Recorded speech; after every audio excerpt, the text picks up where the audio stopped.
देखिए, इस प्रचंड जीत का जो श्रेय है वो श्रेय आदरणीय नरेंद्र मोदी जी को जाता है, जिन्होंने पिछले 10 वर्षों में ऐसी नीतियां, ऐसी योजनाएं चलाई हैं जिसका लाभ गरीब व्यक्ति को भी मिल रहा है, जिसका लाभ किसान को भी मिल रहा है, जिसका लाभ युवा को भी मिल रहा है और जिसका लाभ महिला को भी मिल रहा है। इस प्रकार की योजनाएं आदरणीय मोदी जी ने वो हर वर्ग के लिए चलाई हैं। उसका परिणाम है, उन नीतियों का परिणाम है, मोदी जी की ये लोकप्रियता का परिणाम है। मोदी जी को देश के लोग प्यार करते हैं, मोदी जी को देश के लोग स्नेह करते हैं और उसका परिणाम है भारतीय जनता पार्टी हरियाणा के अंदर तीसरी बार प्रचंड बहुमत से वो आई है। और हरियाणा के लोगों का मैं दिल से धन्यवाद करता हूं कि जिन्होंने मोदी जी की नीतियों के ऊपर मोहर लगाई है। मैं सभी का आभार व्यक्त करता हूं। मैं अपने हरियाणा के भारतीय जनता पार्टी के सभी कार्यकर्ताओं का भी मैं दिल से आभार व्यक्त करता हूं, जिन्होंने इतनी कड़ी मेहनत और सरकार की डबल इंजन की नीतियों को जन जन तक पहुंचाने का काम किया है। मैं उन सब कार्यकर्ताओं को भी दिल से आभार व्यक्त करता हूं, उनको धन्यवाद देता हूं कि उनकी मेहनत के कारण हम तीसरी बार सत्ता में आए हैं। सैनी जी, कांग्रेस ईवीएम के ऊपर सवाल खड़े कर रही है। आदरणीय प्रधानमंत्री जी से शिष्टाचार मुलाकात हुई है, क्योंकि मैंने हरियाणा की जो प्रचंड जीत हुई है उसके बारे में आदरणीय प्रधानमंत्री जी को बताया है और मैंने कहा है प्रधानमंत्री जी को कि आपको हरियाणा के लोग बहुत प्यार और स्नेह करते हैं और उसका परिणाम है कि आज तीसरी बार भारतीय जनता पार्टी को इतनी बड़ी सीटें दे करके ये तीसरी बार हरियाणा में सरकार बनी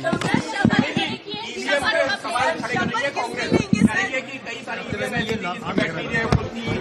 कई सारी जो हमारे पक्ष में नहीं है, इस तरीके की देखिए, जो ईवीएम के ऊपर सवाल उठाने वाले लोग हैं, मैंने 4 रोज पहले कहा था, जो यहाँ पर सर्वे की रिपोर्ट आ रही थी, उस सर्वे की रिपोर्ट के अंदर एक तरफा कांग्रेस के पक्ष में माहौल था। कांग्रेस इस प्रकार का वातावरण बना रही थी, झूठ का बवंडर खड़ा कर रही थी कि हम सत्ता के अंदर आ गए हैं।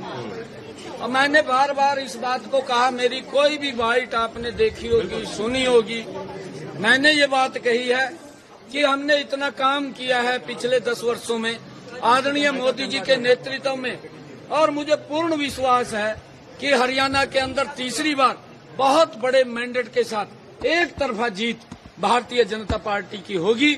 और वो साबित हरियाणा के लोगों ने कर दिया है। वो जो सर्वे की रिपोर्ट थी, उस रिपोर्ट को आप लोगों के सामने है। मेरे को ये भी पूछा गया था, जब पत्रकारों ने ये पूछा था कि सर्वे ये दिखा रहे हैं, मखा सर्वे की अपनी रिपोर्ट होती है, उनका अपना आंकलन होता है, मैं उसके ऊपर कुछ नहीं बोलना चाहता, परंतु मेरा भी आंकलन है, क्योंकि मेरा आंकलन ये है कि मोदी जी ने जो काम किए हैं, मुझे पता, उन्होंने गरीब के लिए 5 लाख रुपए का आयुष्मान कार्ड दिया है। आज गरीब व्यक्ति को इस बात की चिंता नहीं है कि उसके इलाज के लिए पैसा कहां से आएगा। ये सम्मान अगर कोई दे रहा है तो नरेंद्र मोदी की ही योजना है, जो गरीब व्यक्ति को संबल बनाने का काम मोदी जी कर रहे हैं। और मैंने उसी आधार के ऊपर कहा था कि भारतीय जनता पार्टी बहुत बड़े मैंडेट के साथ एक तरफा जीत लेकर के आ रही है। इसका श्रेय पूरा का पूरा अगर तो मोदी जी को जाता है और कार्यकर्ताओं को जाता है। देखिए, इसके बारे में मुझे नहीं मालूम है, मेरे को नहीं देखिए, मेरी जो ड्यूटी थी मैंने वो पूरी की है। ये हमारा पार्लियामेंट्री बोर्ड तय करेगा। अभी हमारे ऑब्जर्वर भी आएंगे, वो ऑब्जर्वर मुझे नहीं मालूम है, वो केंद्र तय करेगा, हमारा पार्लियामेंट्री बोर्ड तय करेगा। विधायक दल अपना नेता चुनेगा, किसको चुनेगा किसको नहीं चुनेगा, जिसको भी चुनेगा हमारी पूरा का पूरा विधायक दल, हमारे यहाँ कोई किंतु परंतु तो है नहीं। हमारे यहाँ कोई ये भी नहीं कहता कि ये जो पार्लियामेंट्री बोर्ड का आदेश होगा वो सिर माथे। सर दोबारा से आप बड़े दायित्व संभालने के लिए तैयार है सर? कल की बैठक कब होगी? वो मैंने कहा है कि केंद्र तय सर दोबारा से आप बड़े ऑर्डर पर आएंगे, ऑर्डर पर जो आएंगे वो तय करेंगे। सर दोबारा से आप बड़ी दायित्व संभालने के लिए तैयार है? जिम्मेदारी नहीं, देखिए मैंने कहा है कि हमारा पार्लियामेंट्री बोर्ड इस बात को तय करता है और पार्लियामेंट्री बोर्ड का फैसला वो अंतिम फैसला है। जो भी फैसला उनका होगा वो सर्वमान्य है।